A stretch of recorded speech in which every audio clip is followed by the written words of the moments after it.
In that day the Lord will reach out. This is verse 11. In that day the Lord will reach out his hand a second time to reclaim the surviving remnant of his people from Assyria, from Lower Egypt, from Upper Egypt, from Cush, from Elam, from Babylonia, from Hamath, and from the islands of the Mediterranean.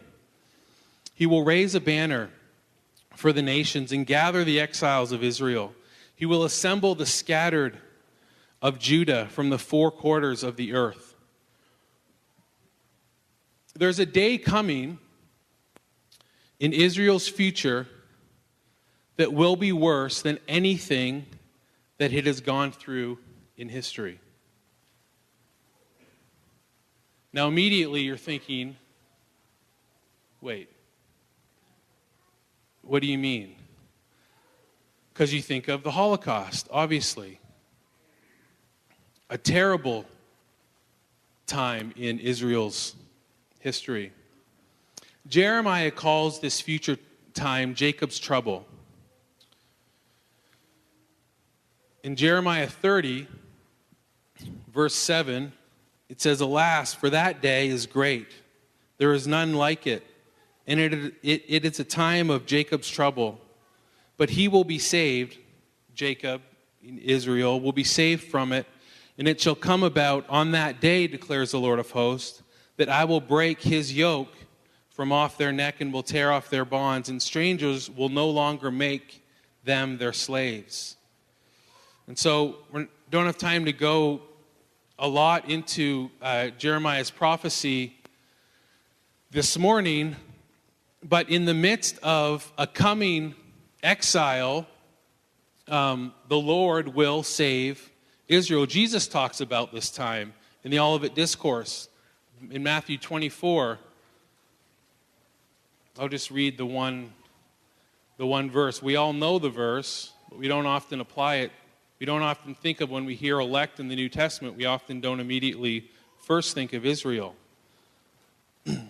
But Israel is the elect of God. Verse 21 in Matthew 24 says, "For then there will be great tribulation, such as not been from the beginning of the world until now, and never will be. And if those days had not been cut short, no human being would be saved. But for the sake of the elect, those days will be cut short." There's other scriptures that talk about, Isaiah talks about, I think just a little bit further than where we are this morning, talks about humans being scarce in that time, as scarce as gold. It's going to be a time of great distress. Not only for Israel, but definitely for Israel. It will be their final discipline from the Lord onto restoration. This is restorative. It's not just the Lord casting off and forgetting Israel. It's actually the Lord bringing Israel to saying yes to their Messiah, to Jesus. Listen to how God talks about Israel in the Song of Moses.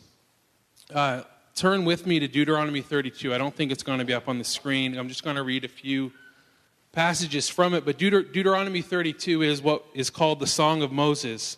And this song outlines God's dealings with Israel right through to her restoration. So the end goal, not just with Israel, but the way the Lord leads us, discipline is always onto us, humbling ourselves before him, clinging to his mercy, clinging to his righteousness and not our own righteousness.